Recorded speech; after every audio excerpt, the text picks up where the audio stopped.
तो हम अपना जितना कागज है ले जाके पटक देते कि देखो, और हमारे तरह के लोगों ने किया भी, जो पढ़े लिखे युवा हैं उन्होंने किया भी, लेकिन उसके बावजूद भी अगर 55-60 लाख अभी भी बाहर है तो ये हमारे लिए अच्छी बात नहीं है। मैं ये नहीं कहता कि जो 60 लाख या जितना भी कटा है सब नहीं कटना चाहिए, जरूर कटना चाहिए, क्योंकि कई लोगों का इस दरमियान इंतकाल हुआ है, उनका वोटर लिस्ट में नाम रहना कोई मायने नहीं रखता। कई हम में से ऐसे हैं जो भाई जामलबाड़ी छोड़ के इस्लामपुर में अपना रहाइश उनका शुरू हो गया, कार्ड वहां बन गया, दो में से एक ही जगह कार्ड रखना है, वो समझ की बात है। किशनगंज में अगर कोई बस गया हो, दिल्ली में बस गया हो, कार्ड वहां का बना है, यहाँ का कट जाना चाहिए अगर वो चाहता है कि नहीं भाई मैं यहाँ का कार्ड नहीं रखना चाहता। लेकिन यहाँ तो आप अपने मनमानी से काट रहे हैं। कई कई गांव में एक जगह बताया गया मुझे कि 80,000 अल्पसंख्यकों का, दलितों का और पिछड़ों का नाम हटा दिया। अब बताइए, ये वो लोग हैं जो ज्यादातर कांग्रेस और महागठबंधन को वोट देते हैं। तो ये ईमानदारी से आज सरकार नहीं है। जो आज मोदी जी प्रधानमंत्री बने हैं, बैठे हैं, प्रधानमंत्री हुए, वो जायज तरीके से नहीं बैठे, वो वोट चोरी के जरिए बैठे। तो एक नारा मशहूर है, वोट चोर गद्दी चोर। बस। तो जब जब उनके लोग यहाँ आएंगे तो आपको यही बताना है, यही सुनाना है, और पूरे बिहार में लोग सुना रहे, वोट चोर गद्दी चोर। फैसला आपको करना है। दूसरी बात, अमित शाह जी ने यहाँ आके कहा, मोदी जी ने कहा कि बिहार में बहुत घुसपैठिया आ गया है विदेश का। तो एसआईआर का जब वो लिस्ट जाहिर हुआ तो पता है किशनगंज में कितने लोगों का बताया गया है? सिर्फ 2 आदमी का, सिर्फ 2 आदमी का, वो भी गलत है। यहाँ पे एक भी ऐसा आदमी नहीं है जो विदेश का है। और यहां नहीं, पूरे बिहार में शायद ही कोई होगा जो विदेश से। आप तो बिहार को इतना खाली, खोखला, गरीब और नंगा कर दिए हैं पिछले 20 सालों में, और 11 साल बीजेपी की डबल इंजन, मोदी की डबल इंजन की सरकार में, कि अगर हिंदुस्तान का हर आदमी सालाना 2.25 लाख कमाता है तो बिहार का आदमी एक साल में उसका 1/3 मतलब 55,000 से भी कम कमाता है। और सबसे अफसोस की बात यह है कि सीमांचल, जहां पे अलग अलग जगह से आके हमको शोषण किया जा रहा है, हमको गुमराह किया जा रहा है, हमारा सालाना इनकम 22,000 रुपया है। इसका मतलब जानते हैं क्या है? कि हिंदुस्तान के लोग, जिसमें बिहार भी शामिल है जो सबसे गरीब राज्य है, उसकी आमदनी जो 25 दिन की आमदनी है, तो हमारे सीमांचल के लोगों की प्रति व्यक्ति प्रति साल की आमदनी उससे कम है। मतलब वहां जो 1 महीना कमा छे, हम अब 13-14 महीना लग गया से कमाते। और इसी के लिए हम लोग मजदूरी करने के लिए बाहर जा रहे हैं। हमारे बच्चे वहां पे अपने परिवार को छोड़ के, बूढ़े माँ बाप को छोड़ के। क्या इसीलिए नीतीश जी को हम लोगों ने 20 साल के लिए हुकूमत दी थी? नहीं दी ना। अगर नहीं दी तो आप तो यहाँ कांग्रेसी हैं, इंशाल्लाह ज्यादा से ज्यादा वोटों से हम अपील करेंगे कि आप जिताएं। लेकिन आजकल मोबाइल सबके हाथ में है, रिश्तेदारी बहुत बहुत दूर दूर तक है आप लोगों की, हमारी। हम लोग को फोन करके उनको इत्तला करना होगा। हम लोगों को जो जान पहचान है उनके लोगों को बोलना होगा कि इस बार हम गलती कतई नहीं करेंगे। नहीं तो होगा क्या कि ट्रेन में जो हमारे लोग आते हैं, गोरू बकरी से बेसी भीड़ रोचन में मिया। पूर्णिया में हवाई अड्डा खोला है, हम भी उसकी सिफारिश किए थे, खुले, कम से कम 100 आदमी का तो जगह बचेगा ट्रेन में। लेकिन हवाई जहाज कहां से कहां उड़ रहा है हम बताते हैं आपको। 2 हवाई जहाज हमारे जानकारी में उड़ रहा है। एक कलकत्ता से पूर्णिया आता है, फिर पूर्णिया से कलकत्ता जाता है। और दूसरा पता है कहां से आता है? गुजरात से आता है और गुजरात जाता है। और वो पता है क्यों आ रहा है? क्योंकि भागलपुर में 1000 से ज्यादा जमीन जो जंगल था, लोगों का था, उसको खाली करा के गुजरात के लोगों को दे दिया। उनके परम मित्र अदानी जी को दे दिया गया। सुना होगा आप लोगों ने, नहीं सुना हो तो इधर फोन लगाओ और देखो। जरूरी है जानना। आपके लिए नहीं वो हवाई अड्डा चालू हुआ, वो यहां का साधन संसाधन लूटने के लिए हुआ है। और क्या कहते हैं कि यहां आबादी बहुत ज्यादा है, यहां जमीन कम है, तो यहां फैक्ट्री नहीं लगेगी।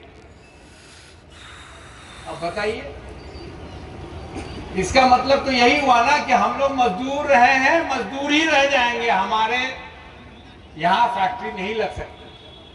अगर सही मायने में फैक्ट्री लगाना चाहें तो ईडा मैदान है ना, यहाँ 5000 करोड़ फैक्ट्री लगवा सके, जहां कम से कम 10,000 लोग हता से कमाई करवा सके। लेकिन इनका नियत है हम लोग को मजदूर बना के रखना। इनका नियत है कि बिहार इतना गरीब रहे कि वहां पे तरक्की नहीं हो पाए, बिहार इतना पढ़ाई में कमजोर रहे ताकि यहाँ के बच्चे अफसर ना बन पाए। उसी का नतीजा है कि जब सोनिया गांधी जी ने, डॉक्टर मनमोहन सिंह जी ने हमारा पिछड़ापन देख के आज से 14 साल पहले एएमयू का शाखा किशनगंज में दिया था, आज तक पैसा नहीं दिया। क्यों नहीं दिया? क्योंकि वो चाहता है कि हमारे बच्चों को तालीम ना हासिल हो जाए। तालीम हासिल हो गई तो हम किसी से पीछे रहने वाले हैं नहीं, क्योंकि अल्लाह ने हमें भी उतना ही दिमाग दिया है जितना गुजरात के लोगों को या दिल्ली के लोगों को या बंबई के लोगों को। हमारे भी बच्चे आजकल आईएएस, डॉक्टर, इंजीनियर, यूपीसीसी और बीपीसीसी पास करते हैं। संसाधन मिलना चाहिए। तो ये मेरी गुजारिश है कि ये सब बड़ी गंभीरता से आपको सोचना होगा। अभी आदरणीय होम मिनिस्टर अमित शाह जी, जिसके जिम्मेदारी है, जो घुसपैठिया बोलते हैं, और हमने बता दिया जो एसआईआर का रिपोर्ट है, ये हमारे मनगढ़ंत बनाने की बात नहीं है। रिपोर्ट के आधार पे हम बता रहे हैं कि यहाँ पे कोई घुसपैठिया नहीं, लेकिन फिर भी घुसपैठिया घुसी। और दूसरी बात क्या कही कि यहाँ पे कमल खिलाना है। हमार भीला कमल नहीं खिलचेगी ना, खिलचे ना, लेकिन उसकी बात नहीं कर रहे। वो नफरत का कमल खिलाना चाहते हैं। क्या आप चाहते हैं कि नफरत का कमल खिले यहाँ पे? क्या भाई चाहते हैं? और नफरत का कमल खिलेगा तभी जब आप 3 जगह, 4 जगह, 14 जगह वोट देंगे, तभी। जहां भी देना है एक जगह देना है। सरकार किसकी बनने वाली है? अभी किसकी है? नीतीश जी और मोदी जी की, यही है ना? काम या तुमरा सुनछे नहीं ना, बोलवा नहीं चाहते। किसकी सरकार है आज? नीतीश जी की ना, बीजेपी के समर्थन से पिछले 20 साल से। तो इसको बदलना चाहते हैं या नहीं बदलना चाहते? तो अगर बदलेंगे तो किसकी सरकार बनेगी, मैं पूछना चाहता हूं। राहुल गांधी जी और तेजस्वी जी की सरकार बनेगी। तो तीसरे को देके अपनी ताकत को कमजोर क्यों करें हम? तीसरा जन्म दे को फायदा होगा तुम्हारी क्या? जब हमरा जान छी कि बीजेपी मोदी जी को, अमित शाह जी को, नीतीश जी को अगर कोई हरा सकता है तो वो कांग्रेस और आरजेडी हरा सकता है।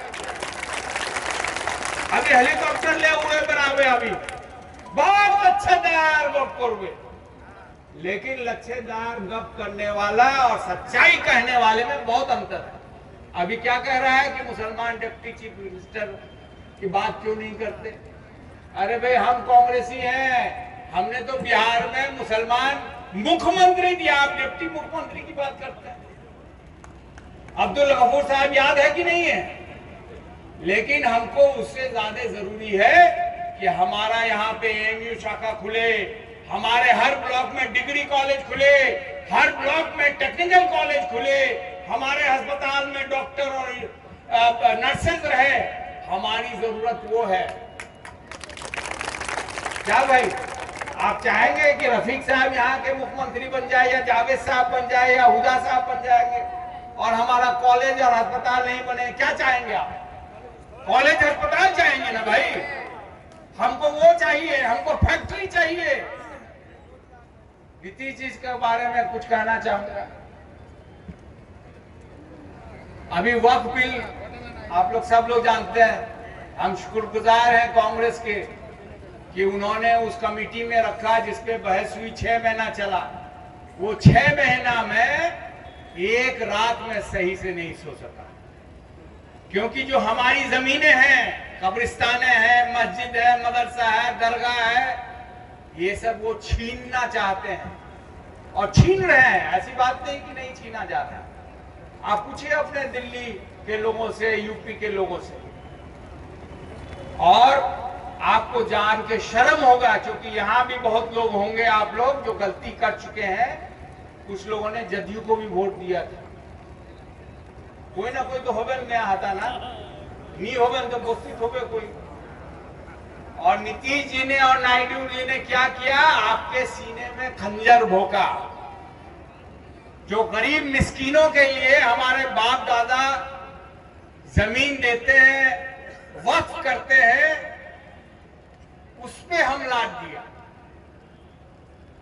ऐसे लोगों को हम साथ देंगे क्या? तो अपना जहन साफ करना होगा। ये हिंदू मुस्लिम की बात नहीं है। अभी आएंगे, बहुत तरह की बात करेंगे, हिंदू मुस्लिम की बात करेंगे। ये जो वक्फ बिल पार्लियामेंट में लाया गया था, अगर नीतीश और नायडू इंसाफ करते तो ये कतई पास नहीं होता। और इसका विरोध जो हुआ तो 232 वोट, 232 पार्लियामेंट के लोकसभा के मेंबर, जिसमें आपका एमपी भी था, उन लोगों ने वक्फ बिल के खिलाफ अपनी वोट दी थी। 232। गौर करने की बात यह है कि 232 में सिर्फ 24 मुसलमान लोकसभा मेंबर। इसका मतलब क्या हुआ? 208 एमपी, लगभग 10 गुना मुसलमान एमपी से ज्यादा उन लोगों ने आपका साथ दिया। आपका साथ दिया, ताली बजाइए उनके लिए। क्योंकि हिंदुस्तान में हिंदू मुस्लिम नहीं होता। कि मैं तुम्हारे पड़ोसी हिंदू या मुसलमान नहीं छे की कभी गड़बड़ हो जाए? शादी ब्याह तुम्हारा साथ जा ना नहीं जा सकते। एक दूसरा को मामू चचा बोलते नहीं बोलते, दादू बोलते हैं कि नहीं बोलते? तो ये जो फसादी पार्टी है, अभी तक राजनीति की है फसाद करके। अभी तक पार्लियामेंट में और अलग अलग राज्यों में ये फसाद करके लोगों को बांट करके बनी है। और जब चला नहीं तो पिछले कई इलेक्शन में, पिछले कुछ सालों से ये लोग वोट चोरी के तहत आ रहे हैं। एक साहब और आए हैदराबाद से, माशाल्लाह देखने में बहुत लहीन शहीन भी है, तकरीर भी हम लोग से बहुत गुना अच्छा करते हैं। लेकिन जब जुबान से नफरत निकले, किसी के भी जुबान से, वो आदमी किसी का नहीं हो सकता। उन्होंने वही कहा, अभी कह रहे हैं कि भाई डिप्टी चीफ मिनिस्टर अकलियतों की बात करते हैं। उनके आने से पहले, अभी मैं गया था बाईसी, वहां के जो आरजेडी कैंडिडेट हैं, उन्होंने अपनी तकरीर में कहा कि इन लोगों से आने से पहले 2015 में 24 मुसलमान एमएलए था बिहार में, बिहार असेंबली में। पिछले बार वो घट के कितना 18 हो गया, मतलब 6 एमएलए खत्म, और यही सिलसिला हुआ, ये 18-8 तक पहुंचा देगा ये आदमी। तो ऐसे लोगों से आप बचिए। जो भी बंटवारे की बात करे, किसी भी मजहब का हो, वो सिर्फ आपका नहीं, पूरे इलाके का, पूरे मुल्क का दुश्मन होता है। और जो भी सबकी बात करे, अभी हमारे एक साथी ने कहा कि हम लोग सिर्फ कमजोर और गरीब की बात करते हैं, उसको जहन में रख के हम लोग बात करते हैं। हम लोग कभी ये नहीं करते कि भाई ये कास्ट अलग है, वो कास्ट अलग है, ये धर्म वाले के बारे में हम कम सोचते हैं या इस धर्म के बारे में ज्यादा सोचते हैं, ऐसा हम कभी नहीं करते। हम लोग जानते हैं कि समाज जब एकजुट होकर चलेगा, समाज में मुल्क भी हो सकता है, राज्य भी हो सकता है, जिला भी हो सकता है और गांव भी हो सकता है। जब गांव में सुख चैन से हम रहेंगे तो हमारा कोई बाल बाका नहीं होगा। इसीलिए ज्यादा वक्त नहीं लेंगे। जैसा कि आपको बताया गया है कि कन्हैया कुमार जी यहाँ आने वाले हैं और पप्पू यादव जी यहाँ आने वाले हैं। हम उम्मीद करेंगे जल्द से जल्द आए, आप लोग उनकी बात सुने। उनके आने से कबल हमने कुछ लंबी तकरीर कर ली, क्योंकि आपके बीच में लगभग 30 साल से हूँ। हमेशा आपने मजबूती दी और हर मसले पे हमने अपनी बात रखी। आज बहुत लोग इजहार साहब को याद करते होंगे, उनको कांग्रेस ने मौका दिया, उनको आप लोगों ने जिताया, उन्होंने ईमानदारी के साथ आपके साथ काम किया और बहुत काम किया। आज अगर पार्टी ने कमरुल हुदा साहब का को कैंडिडेट बनाया है, कुछ सोच के बनाया होगा। हमें कांग्रेस के फैसले को सर आंखों पे लेके कांग्रेस को मजबूत करना है और उस शख्स का हाथ मजबूत करने वाला है राहुल गांधी जी का, खड़गे जी का हाथ मजबूत करना है, जो अकेले पूरे हिंदुस्तान में बीजेपी, मोदी, अमित शाह के और आरएसएस के खिलाफ खड़ा है। उनका साथ दें, यहां से जिताएं। और जैसा कि मैंने अपील की, ठाकुरगंज में आरजेडी के हैं, कोचा दामन में आरजेडी के हैं, बहादुरगंज में कांग्रेस के हैं, आमौर में कांग्रेस के हैं, बायसी में आरजेडी के हैं, उसी तरह अररिया में कांग्रेस के हैं, जोकीहाट में आरजेडी के हैं। जहां जहां अलायंस के लोग हैं, कहीं पे वीआईपी पार्टी के होंगे, कहीं लेफ्ट पार्टी के होंगे, तो जितने भी हमारे संगठन के साथीगण हैं, जितने भी नेता यहाँ पे मौजूद हैं, मैं अपील करूंगा हम लोग को एकजुट होके हमारे महागठबंधन को जिताना है, ताकि 20 साल बाद हमारी हुकूमत और आपके सेवा में काम हो सके। बहुत बहुत शुक्रिया। जय हिंद, खुदा हाफिज़।